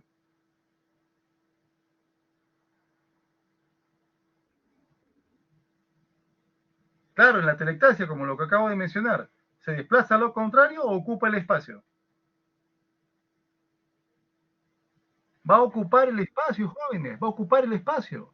Por eso, en el caso de la telectasia, el pulmón, el mediastino, se desplaza hacia el lado del pulmón colapsado y la tráquea también se desvía hacia ahí. Y eso lo discutimos bien hace un rato, ¿eh? Les hice una clase magistral breve con respecto a lo que debería evidenciar en caso de colapso pulmonar y en caso de derrame pleural u ocupación de algo en el espacio pleural. Sí, clínicamente la diferencia entre un derrame pleural y una telectasia importante es el timpanismo del neumotórax, ¿de acuerdo? En el caso de neumotórax, el timpanismo, ¿de acuerdo? En el caso de la telectasia, comparándola con derrame pleural, ¿de acuerdo? Que en la telectasia la tráquea se desvía hacia el lado del pulmón colapsado, derrame pleural, la tráquea se desvía hacia el lado contrario del pulmón colapsado. Porque clínicamente son muy similares, tanto telectasia como derrame pleural no van a permitir que el hemitórax se expanda, uno. Dos, al auscultar murmullo vesicular disminuido o abolido.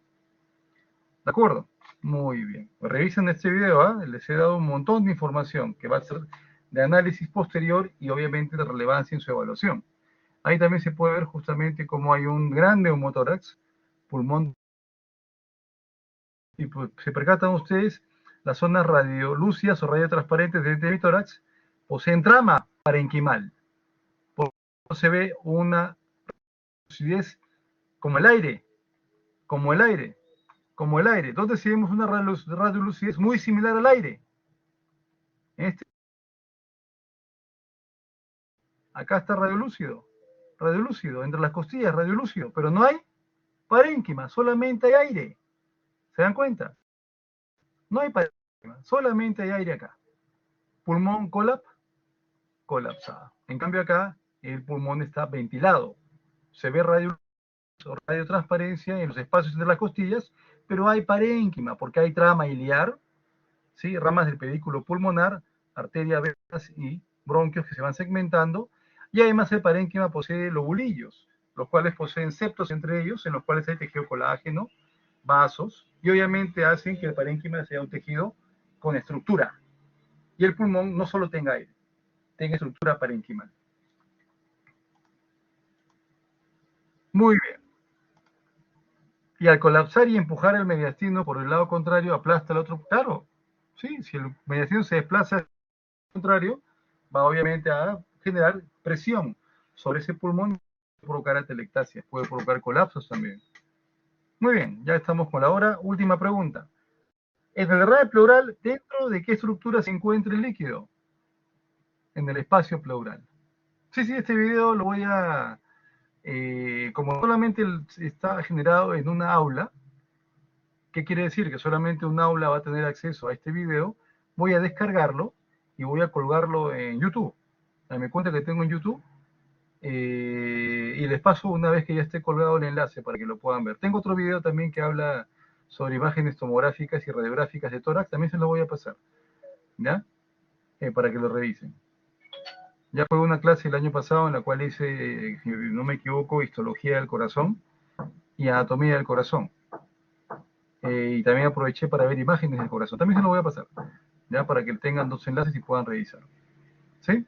Muy bien, la pregunta es, ¿dónde está ese fluido? En coro virtual, ¿dónde está ese fluido en ser derrame pleural? O al ser el quilotórax. Espacio pleural, muy bien. Como es un fluido, se deposita en la parte inferior de la cavidad en la que se encuentra. Por ello, en caso de radiografía o tomografía, lo ideal es que al pacientito lo coloquen en posición vertical, tórax en vertical, sentado o de pie. ¿Para qué?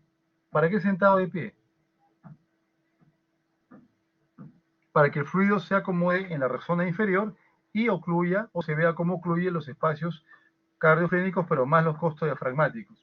Si este paciente con ese volumen de líquido lo acuesto, ese líquido se dispersa, va a ocupar todo el campo del tórax y al tomar la placa va a salir distribuido en todo el hemitórax izquierdo o derecho y me puede hacer pensar que estamos ante un derrame pleural masivo.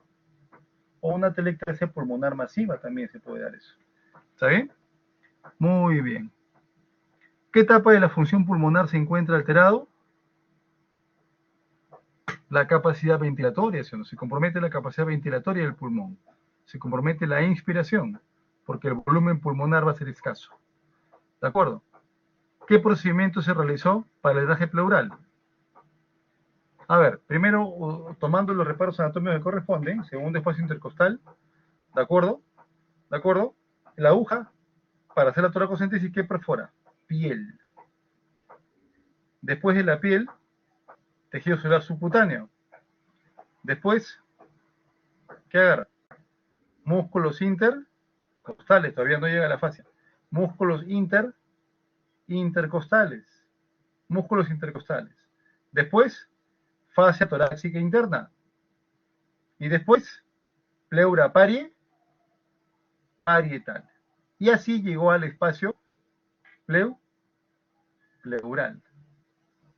¿De acuerdo? Y así llegó al espacio pleural. Repito, piel, epidermis, dermis, hipodermis, que es el tejido celular subcutáneo. ¿Qué más? Músculos intercostales, externo, medio e internos. Sí, aunque no en toda la región hay medios, son limitados más a la zona anterior. ¿Qué más? Del tórax, perdón. ¿Qué más? Fascia torácica interna y recién ahí la pleura parietaria. Al perforar la pleura parietal ya llega al espacio pleural. Y ahí hago la toracocentesis. Extraigo el líquido del espacio pleural. ¿Sí? Extraigo el líquido ubicado en el espacio pleural. ¿Preguntas? ¿Preguntonas?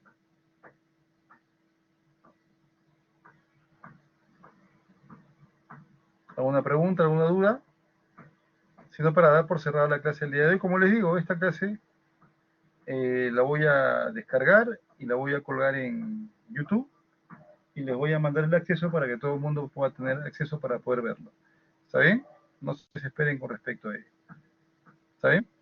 Muy bien, jóvenes. Para las secciones, justo iba a preguntar, sí, la EQ y la CI va a ser el mismo día y va a ser el lunes o el martes. O sea, mañana tenemos EQ y mañana tenemos CI. Mañana es lunes, ¿no? Claro, las secciones de mañana, de lunes, tendríamos la primera EQ y la primera CI. En el transcurso de la tarde, le voy a mandar el caso para discutir en la EQ. ¿Ya? Le voy a mandar el caso para discutir en la EQ. Y preparo también el examen para tomar mañana. Curva Damaso-Ellis, si es lo que están preguntando. Me están preguntando por interno. A ver, curva de Damoiseau Ellis. Curva de... otra vez. Damoiseau.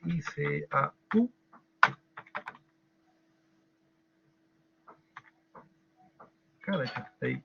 Ellis, ahí está. Damaso Ellis. Curva de Damaso Ellis. Muy bien, yo ya les he mandado estas imágenes en su material complementario. Lo tienen ustedes. El día de mañana tenemos EQ y tenemos primera CI. Prepárense porque las preguntas van a ser bien exigentes. Y lo que queremos es saber si están evolucionando bien en el curso. Yo el caso clínico se los mando en el transcurso de la tarde y mañana pues ya tenemos la evaluación. ¿Sí? Asistan, por favor. Asistan. Va a ser muy provechosa para todos ustedes para su desarrollo en el curso. Muchas gracias, Alejandra. Nos vemos el día de la semana. ¿Ya? ¿Cómo dicen, jóvenes? Muchas gracias, doctor. Muchas gracias, chicos.